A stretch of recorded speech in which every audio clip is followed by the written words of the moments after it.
You are listening to the We Need to Talk About Oscar podcast, and this is our interview with writer-director Azazel Jacobs for his Three Daughters, now available to watch on Netflix. Before shooting, I did a paper edit of the film, so just kind of doing a color-coded version of the script just so that I could feel what the rhythm is. Okay, we're going back to this, and this would kind of help me know how many angles I needed to get to the rhythm that I wanted this particular scene to move in.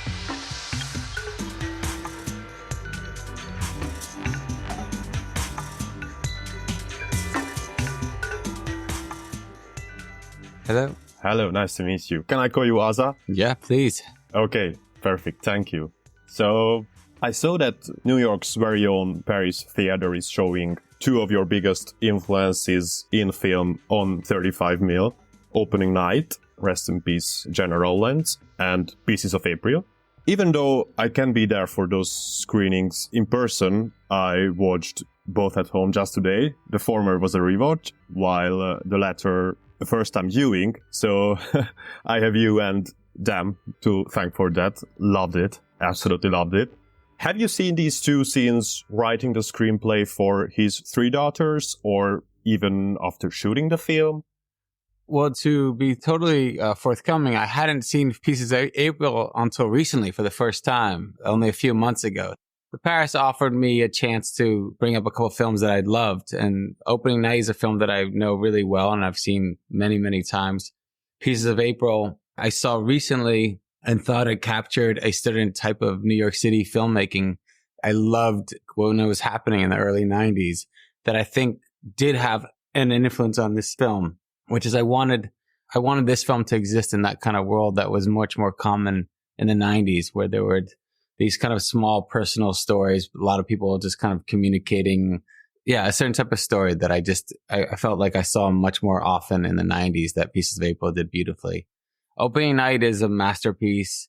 I don't try to even aim for masterpieces at all. I just I see something as brilliant as that, and you go, oh, wow, film can do that. And you just keep getting nourished by something as brilliant as that film. Then my next question only applies to Opening Night, mainly.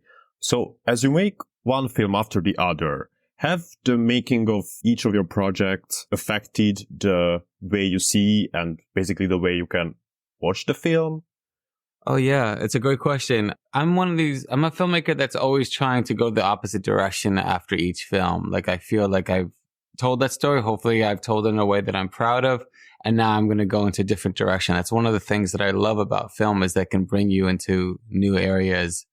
In this one, I would say, though, even though His Three Daughters is very different than French Exit, there's no version of this film without the experience of working on French Exit with Michelle Pfeiffer, especially. Like, I saw the way that she prepared for the role. Watching her work was such an education for me. I'd never seen that kind of preparation and that type of precision before up close. And especially because we had such a long period of time. We had about 6 months of meeting up with Michelle Pfeiffer and I, like, in preparation. So I was really able to see her process in a way that I hadn't seen with any other actor. And just learning how to prepare in that way was something that I brought into the writing of this, which was, okay, how can I be extremely exact with my words, and how can I be very, very exact in this film before even shooting? So I wrote the script very similar to the way that the film unfolds, so that we're seeing people at the same time, that ultimately in the film that it reveals these people, that it moves in a similar way, that it just let me see the finishing line on this film that I wouldn't have been able to without French Exit and without working with Michelle in particular. And now that you mention French Exit, which was your last project, it isn't written by you, as far as I know. Was this somewhat of a return to form, as in with His Three Daughters, directing your own script after a couple of years? I don't know. It definitely was something that I had to do. I felt the urge. I wanted to write. I would say, though, when I'm working on somebody else's script, by the time that I'm writing it, it feels like mine. Like, the only way I do it, I do these projects is if I can find my way into them and they become very personal for me. So, but in this case, I knew I was writing for a very, very specific location and chasing after a very specific feeling that I was going through or that I've been going through with my own parents. So it wasn't even a question that I had to write it myself. I read that you had written these characters specifically for these three actresses. Was this a case of these three or bust? Yeah. I can't imagine doing the film. I mean, the thing is that I didn't even have to go to that place. I just didn't have to even go to that place of trying to imagine what this film would be without them. And just to say that I also wrote with Giovanna Depo in mind. So it was very, very specific. And I just didn't allow myself to picture it not working out. It just had to work out. I sent it to them. They responded and we just figured out when exactly could everybody do this. And in the meantime, while we're figuring out what is the time frame, what window does everybody share, I would be preparing to get the film together. So I went to them in the beginning before going to producers, before going to get money. It started with us as a group, and that was the foundation of the film. And in this scenario, when you write such specific characters, how do you avoid boxing the actors in, still allowing or letting them put their own spin on the characters themselves?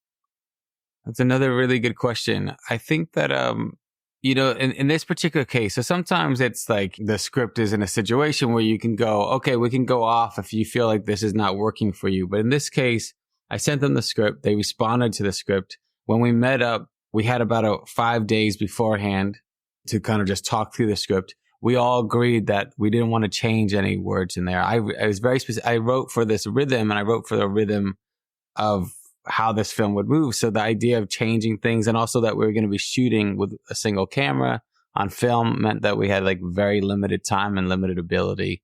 So it meant giving them space in terms of how the actors were moving within this space. Just keep going back to them. Does this feel correct? If you came up here, they definitely would always be very forthcoming in terms of going, where would they wind up ultimately sitting? How does this happen? Where would they be placed? At what point do they get up? So this is all conversations that I could hopefully make it very personal for them. But it never got to that place, really. It just felt like everything, I trusted them. They trusted me. If I had a very, very specific place that I needed them to stand, they would find their way into it and make it work for them. I felt like they were able to tap into parts of themselves in these characters, and they were also able to venture away from themselves so that they could be inspired by each other and challenged by each other. In addition to directing the film and writing the screenplay for it, you are credited as the editor as well. Sure, every director follows the editing process closely, but if you are also the editor, does this give you additional confidence, or does it create more directions in which you have to split your attention? How does this change your approach to a project of yours structurally? It's the first time I've cut a film on my own for about 20 years. And so I've been working with the same editor who I love deeply. 2 different editors, actually, that I work very, very closely with. In this particular story, the way that the rhythm of the film was so specific to me that I didn't feel like I had to have the ability of being able to communicate that to another editor, no matter how close and how talented they were. It was something that I just really wanted to go straight from my mind to the film without trying to figure out how to put into words, to the point that before shooting, I did a paper edit of the film. So just kind of doing a color coded version of the script just so that I could feel what the rhythm is. Okay, we're going back to this, and this would kind of help me know how many angles I needed to get to the rhythm that I wanted this particular scene to move in. On one side, the film, you could say, moves like a play. And on the other side, it's always trying to take advantage of what film is, which is that kind of strange thing that happens to time when you're facing somebody dying. Like, it's a very strange experience, what the effect on time, where one moment you're thinking, oh, I'm going to get up and get that coffee, and then it takes 5 hours to get that coffee. Or I want to get that coffee, and suddenly you're holding it in your hand and you don't really know because your time is moving this way where every second counts. You know, you're about to lose somebody, and it has a very specific feeling each day, each hour, each minute. You know, it counts in a different way. So I was chasing that shift in time through the edit. And again, I felt like just better to be alone in the edit room. And that was a great experience for me. It was like a very fun, like I wound up in an edit room in Little Italy, and I would go there at whatever hours I wanted to and just be alone in this room with the material and just kind of looking at the incredible work that these actors did and this crew did each day, and finding a lot of joy and inspiration in it. Fascinating. It's truly fascinating to me how basically it sounds to me as by finding the rhythm in the screenplay itself, it's almost as if before going to the cutting table, the film was edited to a point. Yeah, I think you'd be happily surprised. Like if you read the script and you saw this like paper, it's pretty close. It's like there was a certain beat that I was always writing to that I think really translated pretty directly. And that's not the type of filmmaker I usually am. I'm not that specific. But again, like I think coming from my experience with Michelle Pfeiffer and telling a story that this was like so deeply personal as this, it was a way of me controlling or wanting to control film in a different way. And it works. I mean, it comes across as that meticulous, yet it flows in its own pace. Wonderful. Yeah. I appreciate that. And now back to the characters and the actors. For Lizzie and Carrie's characters, Christina and Katie, their existence becomes essentially limited to the apartment, and it feels as their only connection with the outside world is through their phones, talking to their chosen families, basically. And it's only Natasha's character, Rachel, who takes the viewer outside of the apartment. There is one time when Christina joins her, but once again, it's because Rachel was already outside. Of course, the fact that she still lives there while the other two don't makes the setting more alienating for them and more familiar for Rachel, but still, this results in Rachel being or feeling the most human of them all. Can you take us a little bit behind the scenes of constructing this aspect of the story and, the creative decisions that went into it? Well, I think what you said, which is like, this is Rachel's home that in some way is getting invaded, and that they don't see it and see her. They don't see it completely as her home, and they don't see her completely as family, is the thing that's so much behind this story from the very first line on. And I think it was super important for us to feel that this is actually her base. So when she's on the bench, she has this relationship with a security guard. You know, she walks through the weed store that they know her at. Like, this is her terrain. This truly is her base. And I think that they all feel very human to me, but I think we can all relate to that feeling of being misunderstood. And we're getting to see how she's being misunderstood. She's the only one that it takes us a while to realize that Christina is not exactly how Christina presents herself, that Katie is not how she presents herself. But Rachel, from the very beginning, we have a sense that there's a lot more going on for her than what the sisters are assuming. We can feel that she's going through something very, very heavy and emotional, even though her sisters can't see it. So I think that brings us closer to her from the first scene on. By the way, since once again the characters are so specific, are there like maybe playlists or movies that you can connect to the characters specifically? The way you can hear like how actors get into character? Oh, that's a good question.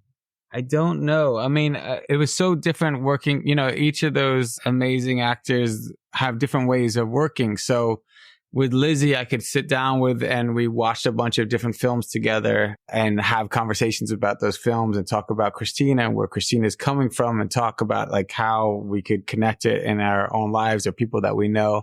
with Natasha, I'd meet up in the city and we'd more or less talk about film, like just filmmaking. And because she has such a film history with her, just being a child actor. And she's just been involved in so many films that I love and that I've been inspired by.